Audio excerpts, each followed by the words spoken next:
Hola Fernando, ¿cómo estás? Qué gusto. Igualmente, muchísimas gracias por estos minutos, ¿eh? Por favor, por favor. Bueno, me hacía esa pregunta, ¿no? Sí, Respecto de, bueno, con qué claves de lo que se viene en el 2025, sí, el presupuesto finalmente es esa hoja de ruta que podemos esperar del gobierno en este contexto, ¿no?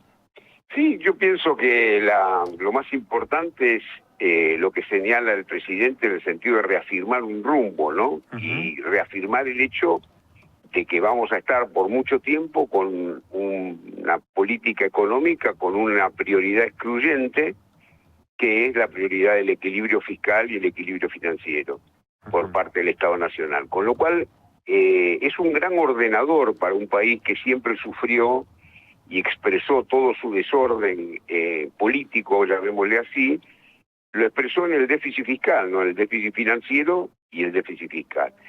El déficit fiscal que produce un déficit financiero para el Estado, ¿no? Entonces vamos a tener que tener, y lo reafirmó, y por eso creo yo que fue muy importante el hecho que él diera el discurso, por primera vez la presentación se haga con este nivel de, vamos a decir, de difusión y con este nivel de expresión política, siendo el presidente y no el ministro de Economía, porque es muy importante señalar que vamos a seguir por acá.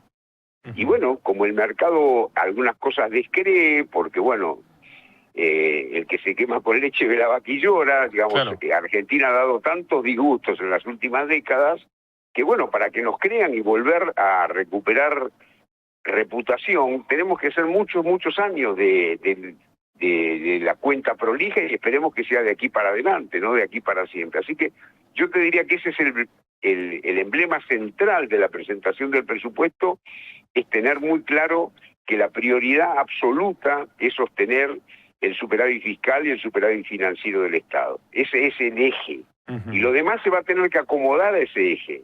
Y eso es Ujú. muy importante tenerlo claro, ¿no? Claro, claro. Eduardo, bueno, dato inflacionario, ¿no? Bien, plantea una inflación a un 18,3% interanual, ¿no? En el Claro, para el año 2025. próximo, con lo cual, bueno, implica un desafío muy grande que habrá que ir ajustando y como plantea el presidente, todas las metas, las variaciones respecto a las metas, bueno, tendrán que también expresarse en aquellos datos que son discrecionales, ¿no? Porque vos tenés los gastos que están comprometidos, que son los gastos que vienen indexados, como las jubilaciones, por ejemplo, los sueldos y demás, que vos no los podés tocar para abajo. Y bueno, el resto de los gastos vas a tener que, si tenés algún desequilibrio en términos de tu cuenta fiscal, la tenés que expresar inmediatamente en el ajuste de gasto correspondiente para que no te produzca un déficit en la cuenta fiscal y en la cuenta financiera, ¿no? Es Claro. decir, la meta de inflación es una meta ambiciosa, pero bueno, es una meta que tendrá que ir viéndose a lo largo del año 25 cómo se desarrolla, ¿no? Participa el mercado, el Estado fija las reglas, el Estado hace su tarea en lo fiscal, en lo monetario, y bueno, los privados dependerá de ellos, es decir, si hay mucha inversión, ojalá todos se comportaran como el sector de petróleo y gas en este momento, pero Ujú. si hay mucha inversión, y bueno, se va a expresar en el crecimiento, en una recaudación que crece, y tendremos más grados de libertad. Ahora, si el sector privado reacciona de otra manera, bueno, habrá menos grados de libertad. Hay que quitar de la cabeza de los argentinos el hecho de que el Estado se puede hacer cargo de todo. No es así. Ujú. Estamos hablando con el economista Eduardo Jacobs. Me preguntaba por la cuestión del dólar y de dónde van a salir esos dólares. El crecimiento, no hay una meta de crecimiento muy importante, ¿no? Pareciera ver en la perspectiva del gobierno nacional respecto de la actualidad de toda esa búsqueda de ajuste de esas principales variables que usted nos mencionaba. Así toda Argentina tiene que asumir en los próximos meses compromisos de pago de deuda muy sustanciales, muy importantes. Eh, Y sí, me- pero Fernando, esto sí. tiene mucho que ver con lo que te decía antes de la reputación, ¿no? Ujú. Argentina, tenemos el karma de que todos estamos detrás de los vencimientos y detrás de el pago de deuda, siendo que Argentina no es un país sobreendeudado, no está endeudado de más. El problema es que no nos cree nadie y no nos refinancian las Que deudas. no tenemos los dólares, ¿no? No, que no nos refinancian las deudas y por ende hay que pagar el capital. Ningún país del mundo tiene menos de un PBI de deuda y Argentina tiene algo menos. Argentina debe 450.000 millones de dólares y tiene un PBI entre 500 y 600.000 millones de dólares. Pero ¿cuál es el problema de Argentina que no lo tiene ningún país en el mundo? Que a Argentina, como es un defolteador serial, le exigen que pague capital e intereses. No le exige solamente que pague intereses, como al resto del mundo. Y no le permiten refinanciar, entonces por eso estamos muy exigidos. Lo que aspira el presidente, y tiene mucho sentido lo que plantea, es que en los próximos meses, quizás en el próximo año, ya nos comiencen a prestar y ya podemos llegar al mercado internacional de crédito, que es lo que acceden todos los países. Entonces, ese es el desafío, conseguir refinanciar el capital de los vencimientos que tenemos el año próximo. Y ahí, ¿qué están esperando? ¿Que se sostengan estas condiciones que ha mostrado en cuanto a las variables macro el gobierno nacional hacia las elecciones de medio término? Claro, la idea es que todo esto converja a una disminución de la inflación.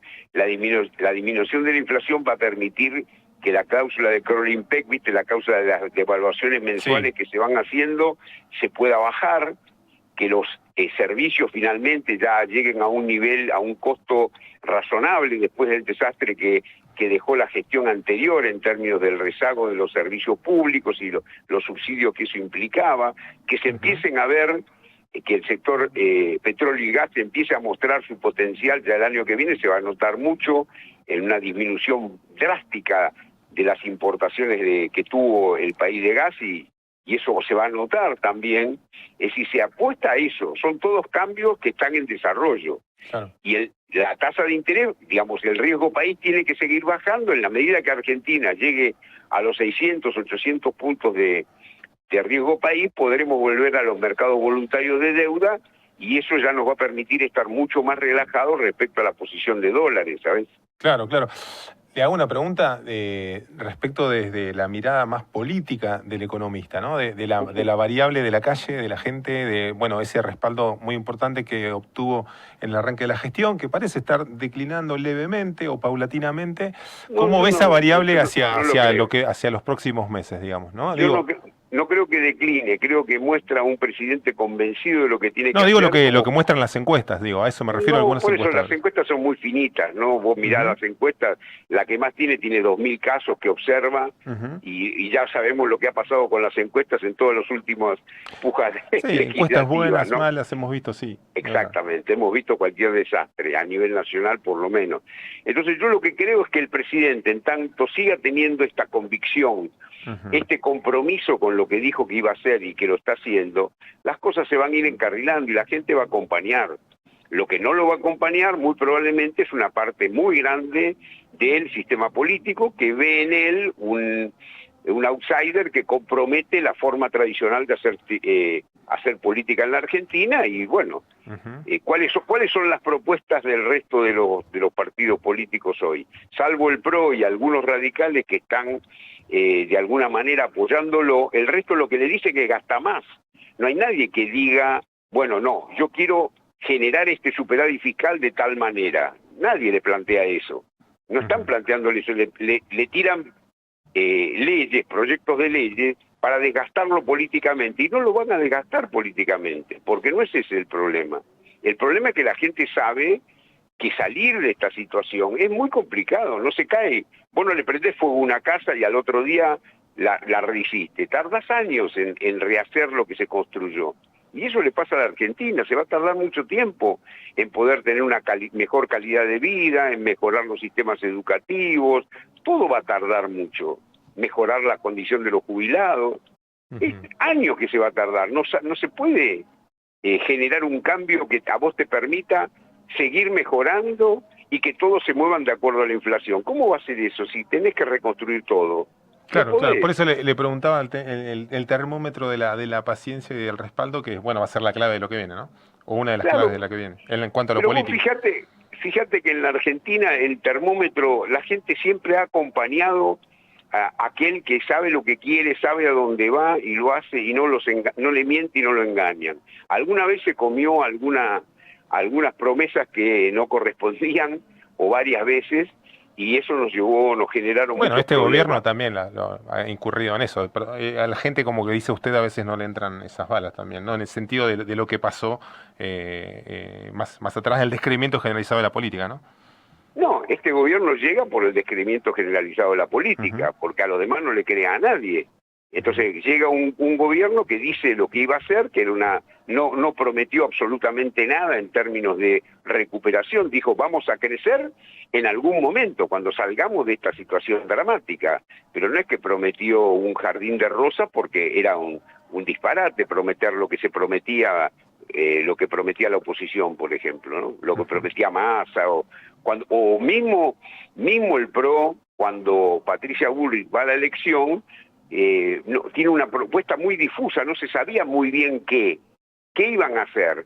Bueno, había que hacer esto que se está haciendo, no había otro camino si queremos volver a estar en el grupo de los países que les va bien.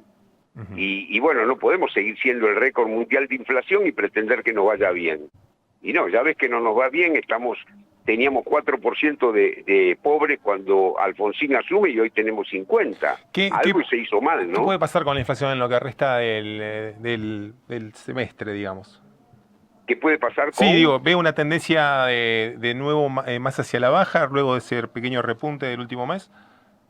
Sí, la inflación va a seguir bajando, es decir, eso no quiere decir que un mes puedas tener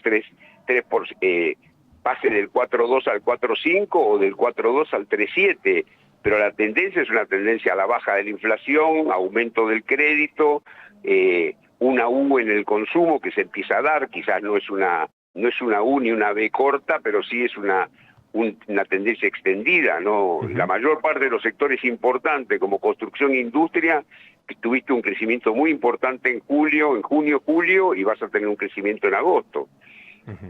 El crecimiento, recuperar lo perdido desde el año pasado, que fue un año, la bomba, digamos, fue todo el plan platita que levantó la producción de sectores, generando una masa de plata que, bueno, todavía estamos tratando de ver cómo la recuperamos, pero bueno, este es crecimiento real, digamos. Vamos hacia una tendencia de crecimiento real de las jubilaciones, de los salarios reales.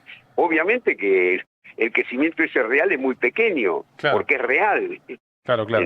Eduardo, muy amable, muchísimas gracias por estos minutos y por compartir su análisis y su mirada de este momento económico. Muchas gracias. Te agradezco muchísimo, Fernando, por el llamado. Muchas gracias. Chau. Hasta luego.